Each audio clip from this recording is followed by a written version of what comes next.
I have put together a few things on this detached garage plan, and I wanted to update you with what I ran into and how I approached the things I ran into. These purple lines are the contour lines, so we know that this slopes down here. This is every 2 feet, so that's 246 back to here. This garage, the 30 by 40, 40 by 30 that's shown here, arranged as you indicated, 12 feet into this patio. And this is the driveway here. Coming up close, with that situated like that, where this is 12 foot in, here it doesn't look like there's going to be the best alignment with this driveway. There's the new driveway, say. I mean, I have it 20 feet here in pink, and you can see how your approach to the garage is not that great at that angle. I have to move the garage door over a little bit. This has to be, unless we want to do special foundation work here, this has to be 4 feet. This framed portion has to be 4 feet. So we're about 4'4" from the corner here. That is the center. This pink line is the center of the driveway as it exists, the end of the current driveway. And this is presumably how you would put that pavement in. Something like this. There's your patio. This is the new added pavement and sidewalks to that patio, maybe with some sort of planting area in that. But getting back to the location of the garage, I have shifted it over to the north. I've shifted that to the north about 3 or 4 feet, probably 4 feet, to get a better alignment for this garage door here. And then probably I would just bring a straight edge a line down this driveway and just follow that driveway slope, and that's where I would call out the corner of this building here. So that's what it is kind of shaped up to be in the final analysis of that floor plan part, where I have 4 feet of framing here, and this window is 5 feet wide in a 3-foot door. And these windows up here are 10 feet wide by 4 or 5 feet high. You have to specify that. And there's one final critical part of this floor planning section that I've come back and added in here after my conversation with Kettering, and that is apparently the way they calculate things, or the way they interpret this section of the code, which I had 2 conversations with him because I disagreed with this language here. Private residential garage is this language here. What the upshot of their interpretation of that is that they mean all garage space, including your attached and your detached, cannot exceed 80% of the principal structure's total building footprint, excluding its garage footprint. And so even though the county's website shows that floor space is 1538 or so, when I measure this, when I modeled it, and you can see it's overlaying this photograph perfectly, we get 1804 inside, not including the 470. Our garage, the county website said the garage was 440. Actual measurements reflect it to be about 470 square feet. But the upshot of all of this is this detached garage, in terms of your total garage space, they're going to take this, they will accept our 1804 and multiply that by 80%. That means the total garage is all the garage space on all of your land cannot exceed 1443. So if we take that 1443 and we deduct out this garage, that leaves only 973 permitted for this detached garage, which is a couple hundred less than what we have here. So aside from, again, a zoning variance on that, there are a number of ways to address that. One of them is, if we went to 30 by 40, then we have to create some sort of interior division in here that indicates that this portion is to be used for a garage and this portion is to be used for some other space, an office or something like this. But if we need or want that to be all one open room, the next alternative is to reduce its size. That's the only other alternative, really, save the variance hearing. And this is one such size. that would meet that 973, I have it at 980, but that should work, is reducing its length by 5 feet and its depth by 2 feet. And if you liked the length, if you needed the length at 40, then you would have to reduce the depth to about 24. And you can see the substantial part you lose back here. So I wanted to update you with regard to that. This whole next series of slides is largely concerned with height considerations. And the code is for the accessory structures, it's 15 foot or the mean height of the principal structure. So the height of the existing principal structure is 14.4, but that's going to actually be called out as 11 foot 2 is going to be the mean height of that roof, halfway between this eave and the ridge. And so back here, when we start out with the 512 pitch to match the existing, we end up with a pretty substantial roof height, 13.5, exceeding that by a couple feet. It's also much higher than the structure. So we need to try to get that, unless we want to go before the Board of Zoning Appeals and get this approved for higher height, we need to get this number down to the 11.2 from 13.5.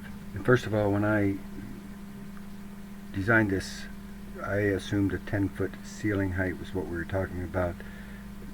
Perhaps David was talking about 10-foot walls. What I have is 10-foot ceiling height and then these walls. But because I started with that 10-foot ceiling height inside the garage, all of these studs are just special cut to 108 inches or so. And so those aren't pre-cut studs, so you would have to buy 10-foot studs unless they sell 9s or 18s. You would have to buy special length studs for all of those. In terms of getting this mean height down, first of all, obviously we went down to 312 pitch trusses, and you have to put ice and water shield on that entire surface because it's under 412, particularly since you're going to be conditioning it inside. But that's still, even bringing those down to 312 pitch and keeping this all the same inside, that still only brought our mean height down to 12 foot 1, so we're still almost a foot lacking. Coming in here, the first thing I looked at was this heel height, which was shown around 10 inches. So I dropped that to a 6-inch heel height, which is probably the bare minimum I would think for that span. And that got our mean height down to 11.9. So we're beginning to approach it, and I don't know if the City of Kettering has any kind of leeway or administrative approach that they might be able to approve something that's just 3 or 4 inches or maybe a foot, within a foot of their requirements. But I was at 11.9 at this point, so we were still lacking 7 inches of completely meeting that. And so with this 10-foot ceiling height, of course, we're going to probably slope that garage floor some to the back, so that comes down a little bit. And I just have it sloped an 1/8 inch per foot toward the garage door here. Now notice here, this is cut through the thing, so this is the amount of fill that you're going to have in here, and I would just use gravel or some sort of compactable fill in that once this vegetation is removed. But this foundation, this footing, that really needs to be placed, leaving aside some other considerations for the moment. I don't like the idea of placing this in the first 6 inches of soil. So I think at least this back wall has to go down another course to get that below the topsoil layer and on native grade, undisturbed native grade here. So I think that will happen. I don't show that anywhere, but I think in the construction drawings I'll show this back wall. The footing will step at some point to at least another course. Perhaps another 2 courses is probably be even more prudent, and it's probably what I will show. But for now, if the plan was to just infill this behind here so that we don't have to go down 32 inches below here, just infilling this all with soil and with your plow out or whatever. Notice also in this slide, the height of these windows, I'm showing them as 5-foot units, 5-foot high units, and you can see that those tops are almost at 8 foot high off of the ground. And that puts this at about 34 inches or so. that was what it, when we were getting that close, when we were at 11'9" as our mean height, and I'll communicate with Kettering and find out if that's a hard and fast thing, which I would think it would be, but you can't know for sure. But that's how that shapes up outside, where it's, because it's sitting down lower in the first place, in general it's below this. I have no doubt that if you did have to go or want to go to a variance for something over a foot, I'm positive that we can get that approved. So with a couple final adjustments, that actually goes up a little bit to almost 12 foot. So I had to come in here and look at some more adjustments to get this. We were at 12 foot. What I did is brought that up so that we could maintain a 10-inch heel height here. When we had that down where that was 6 inches, you're going to have to put insulation baffles in here and then spray out this with your closed cell foam, probably 5 or 6 inches worth. Probably that whole heel height almost will have to be covered to meet their energy code. But in this permutation, I wanted to start by bringing that heel height back up to 10 inches so that you wouldn't have to go through that rigmarole. So yes, I would plan on these this foundation wall probably stepping here another 2 courses down and then continuing. And then when you infill, you just have to be 32 inches in all directions from the bottom of this. But hopefully when you go down another 2 courses at this back wall, making the back wall and portions of these side walls 6 courses high, you'll be a good 16 inches below the grade here. Notice also in this slide, the height of these windows, I'm showing them as 5 foot units, 5 foot high units, and you can see that those tops are almost at 8 foot high off of the ground. And that puts this at about 34 inches or so. So that was what it, when we were getting that close, when we were at 11'9" as our mean height, and I'll communicate with Kettering and find out if that's a hard and fast thing, which I would think it would be, but you can't know for sure. But that's how that shapes up outside, where it's, because it's sitting down lower in the first place, in general it's below this. I have no doubt that if you did have to go or want to go to a variance for something over a foot, I'm positive that we can get that approved. So with a couple final adjustments, that actually goes up a little bit to almost 12 foot. So I had to come in here and look at some more adjustments to get this. We were at 12 foot. What I did is brought that up so that we could maintain a 10-inch heel height here. When we had that down where that was 6 inches, you're going to have to put insulation baffles in here and then spray out this with your closed cell foam, probably 5 or 6 inches worth. Probably that whole heel height almost will have to be covered to meet their energy code. But in this permutation, I wanted to start by bringing that heel height back up to 10 inches so that you wouldn't have to go through that rigmarole. But when I here's where I get confused. So recalling that part of the way we started pushing that number down was to reduce the heel height of that truss to 6 inches.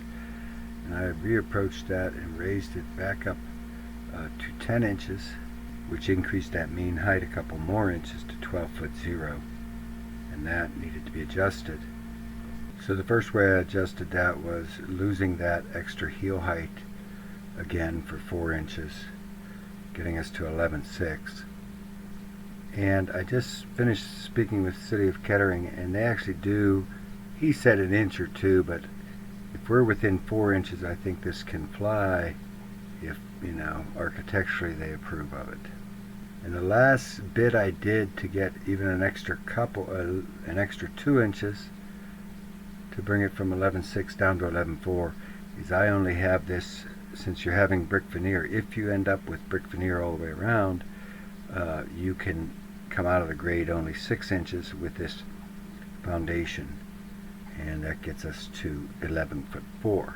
Notice now the inside, these walls are standard 9-foot pre-cut studs with 2 top plates and a bottom plate. And this brings your net inside height in the center to about 9'5". With an 8'6" garage door, you have to use 3 LVLs, 9-inch LVLs. But it gets you an 8'6" garage door, and I spoke with the garage door people, and they said if it says 8'6", you could pretty much fit something that's 8'6" through it. So you actually have another 3 inches to play with on that as well, because this could be 8'3" technically, and still get that helicopter in and out, which would bring us to the, to this mean height of 11'2". This would help us if we're just looking for an administrative approval. This would help us that the structure itself, that the accessory structure sits a good foot below the principal structure. But I just spoke with, as I said, I just spoke with them, and we were probably helped anyway, because when we calculated this mean height of 11'2", we just did that at one point of the front of the building. And because you have that sloped lot, we can take a measurement at the left end of the building and the right end of the building, and then calculate our mean height from that, which is probably going to get us in the 11'6", 11'7" range. So we will do that, and then we can make these final decisions with regard to this heel height. But if you think this 9'1/8", 9'5" inside is good, then we'll just plan on using these 9-foot pre-cuts no matter what we do in terms of bringing this out of the grades another couple inches or adding heel height up here. But if we do run it like this, and this is enough, and we're able to live with what we're showing here, this is essentially what we have from that north side. And you may want to put a window or so on one of these 2 blank sides for ventilation, for those other 2 windows to blow through, or just for light and view. From the front, I'm only showing this one at 4 foot high. It's probably going to be 5 foot high, I would think, like these others. Looking from this angle here, they're all the same. This door is at 6'8", and so tops of these are about 8 foot from the inside. And I don't know that you want to run that brick across the top, so probably you just finish those with clad aluminum lintels. You don't have that same opportunity with the little service door, and that's 6'8", so maybe you want to put a transom above that. I don't know if you want to finish that area above that in siding or something this way. Maybe the door is increased to an 8-foot height door. In any event, it'll have to be considered. I think we could get this approved without any kind of zoning variance hearing. That, though, was recorded before I had this conversation with the zoning officer with regard to the actual square footage of the building and that whole 1,440 feet thing. This was just a little final adjustment because, again, I had to get this 4 feet over here, and so I've shifted things around here and there, made this planting area a little bit larger. I'm not sure, you talked about some pavers, I'm not sure if you intend on removing some of this existing concrete or not. And this last series is just an overview of all of those different changes that we talked about, dropping from a 512 to a 312 roof pitch, dropping it a little bit lower, adding in these pavements. You can see back here, we're not even into the ground yet with the 4 courses. That added a couple.